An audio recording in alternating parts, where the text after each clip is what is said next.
프리시즌부터 노리치와의 팀의 마지막 경기까지 올해 토트넘에서 손흥민만큼 일관성 있고 중요한 선수는 없었다. 포스퍼 HQ는 올 시즌에 손흥민 선수에 대해 이렇게 평가하였습니다. 이제 시즌 종료가 된 현 시점에서 손흥민 선수에 대한 진정한 가치 재평가가 이루어지고 있는 것인데요. 손흥민 선수는 토트넘 인스타에서도 노리치 경기의 맨 오브 더 매치로 선정되었는데 자신이 아니라 모든 선수들에게 공을 돌린다는 답글을 단 것을 확인한 토트넘 팬들은 이런 손흥민이 토트넘에 있다는 것은 정말 운이 좋은 것이라면서 이 댓글이 그가 어떤 사람인지를 보여준다고 흥분하고 있습니다.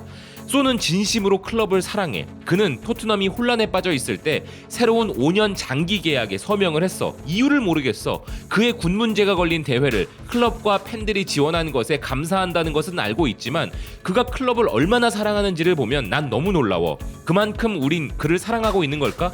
그는 이제 우리와 함께 그의 8번째 시즌을 앞두고 있어. 손흥민은 월드 클래스라는 지위를 가지고 있어. 쉽게 호날두와 같은 자기애를 가질 수 있었지만 그는 매우 겸손하고 항상 팀원들을 최우선으로 생각해 라는 등의 반응을 보이고 있었던 것인데요. 그리고 손흥민 선수가 토트넘에 남아 팀의 기둥으로서 보여주고 있는 든든한 모습에 더해 한국으로 골든부츠를 들고 금이 환영을 한 모습을 보면서 한국의 팬들이 그들의 에이스를 아껴주고 있다면서 뭔가 우리 입장에서는 순서가 뒤바뀐 듯한 역봉을 심하게 맞고 있는 토트넘의 팬들 상황입니다. 또한 그들은 손흥민 선수의 개인 브랜드로 알려지고 있는 NOS7에 대해서도 신박한 해석을 보여주고 있는데요. 손흥민 선수가 입국하는 국내 뉴스 보도 장면을 본 토트넘 팬들은 그가 입은 흰색 티셔츠에 NOS라는 건 그의 새 브랜드야. 어떤 제품을 팔진 모르겠지만 패션 아이템은 없을까? 어쨌든 NOS를 거꾸로 하면 소니야. 그의 셔츠에 있는 NOS는 나이스 원 소니를 의미하는 거야? 손을 거꾸로 한 것이지만 이중적 의미가 있어. 여기에서 소니 안경을 쓴 모습을 본 적 없지만 한국에서는 일관되게 착용하고 있어. 패션을 위해 쓰고 있는 걸 거야. 실제로 안경이 필요하다고 생각하진 않아. 그는 한국의 패션 아이콘인 것 같다. 영국 GQ의 올해 베스트 드레스 부분에도 선정됐어. 소니는 한국에서 절대적인 왕이야. 그래야 해. 그는 영국과 유럽에서 범죄 수준의 과소평가를 받고 있어. 우린 그를 영원히 지킬 거야. 난 그렇게 믿어.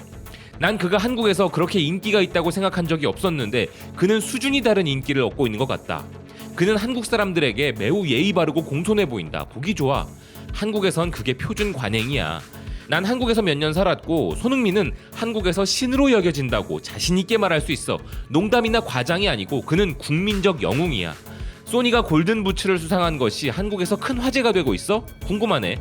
역대 최고의 아시아 선수 중 한 명이 내가 응원하는 토트넘의 재능 있는 골잡이이고 난 인도인이지만 그 사실이 너무 기쁘고 자랑스러워. 아마 손흥민의 아버지는 손흥민이 득점왕을 한 번 더 해야 월드클래스로 간주할 거야 라는 등의 흥미롭고 재미있는 반응을 보이고 있었습니다.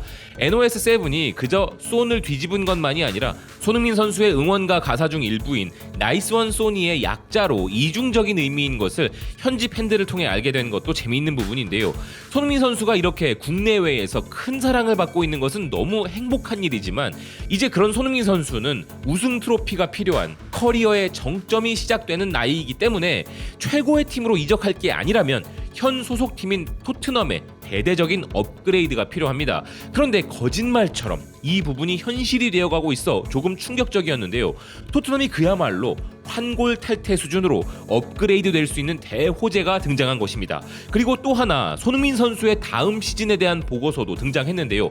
현재 BBC를 비롯한 현지 주요 외신 대부분이 이를 전하고 있습니다. 토트넘의 대주주인 애닉스포츠 INC는 클럽에 한화로 약 2,470억 원을 추가로 투입할 것이라 발표했으며 이번 발표는 토트넘이 노리치를 꺾고 프리미어리그 4위를 기록하여 챔피언스리그 진출권을 확보한 지 이틀 만에 나온 것이라 전하고 있는데요. 토트넘의 다니엘 레비 회장은 애닉의 추가 자본 투입이 중요한 시기에 클럽에 대한 추가 투자를 가능하게 할 것이라며 필요한 경우에 이 자금은 선수 이적료와 선수들의 급여에 사용될 수 있다고 이야기했습니다. 그리고 기사는 이번 자금 유입에 대한 분석으로 콘테 감독이 열광적으로 환영할 뉴스라면서 4위 안에 들었음에도 콘테 감독의 거취가 상태가 불확실한 것으로 알려져 있었는데 토트넘의 이런 움직임은 정확히 콘테의 요청을 허용하는 것으로 자본금 전체가 팀 선수단의 이적료나 선수 급여에 쓰일 것인지는 확실치 않지만 토트넘의 훌륭한 새 구장과 최첨단 훈련장에 걸맞는 성공에 대한 야심을 강조하는 부분이라는 것인데요. 케인도 최근 자신의 거취 문제를 이야기하면서 챔피언스리그 진출과 콘테 감독의 잔류가 이루어진다는 조건으로 긍정적인 모습을 보인 바 있는데 콘테 감독의 거취 문제 역시 케인의 거취 문제와 연관되어 있는 상황에서 콘테 감독이 바라는 대대적 지원이 이루어진다면 더 이상 바랄 것이 없는 상황이 연출된 것입니다. 짠돌이 레비 회장이 어느 정도의 자금을 투자할 것인가가 문제이지만 기존과는 다른 대대적 지원을 할 것이라는 분석들이 나오고 있는데요. 더 애슬레틱은 더 구체적으로 이번 여름에 콘테 감독이 남게 된다면 그를 전적으로 지원할 의사가 있음을 알리는 것이라고 이해할 수 있으며 레비 회장이 기존의 베테랑 선수들을 포함 콘테에게 새로운 영입을 제안할 것으로 예상된다는 것입니다. 현재 이탈리아에서 휴가를 즐기고 있는 콘테 감독을 만나기 위해 레비 회장과 파라티치 단장이 이탈리아로 가게 될 것이며 콘테는 토트넘이 챔피언스 리그에서의 경쟁력을 갖추기 위해 이번 여름 6명의 선수를 영입할 의사가 있다는 것을 알게 될 것이라 전하고 있는데요.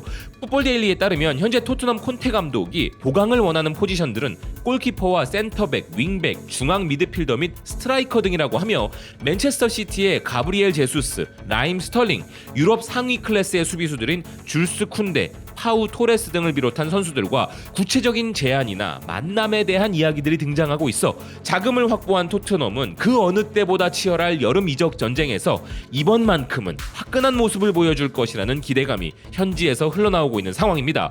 말로만이 아니라 진짜 손흥민 선수를 받쳐줄 상위 클래스 선수들이 들어오는 것은 정말 중요한데 여기에 더해 다음 시즌 손흥민 선수의 활용도에 대한 특별한 보고서가 발표되었는데요. 토트넘 코칭 스태프들은 손흥민 선수에게 더 이상 빠른 수비 복귀와 참여를 요청할 수 없다고 했다면서 손흥민 선수가 지금까지 적극적인 수비로 체력적인 부담이 매우 컸다는 것입니다. 그래서 이런 부분들이 다음 시즌부터는 변하게 될 것이라는데요. 손흥민 선수는 정말 놀라운 시즌을 보냈고 이번 시즌 24골 10도움으로 득점왕을 차지하면서 케인 외에도 꾸준히 득점할 수 있는 선수가 있다는 점을 모두에게 증명했기에 이제 토트넘의 코칭 스태프들은 그가 케인보다 더 높은 위치에 있지는 않더라도 케인만큼의 높은 피치를 유지하기를 원하고 있어서 콘테 감독은 그가 골문 앞 더 높은 지역에 머물게 할 수도 있다는 것입니다.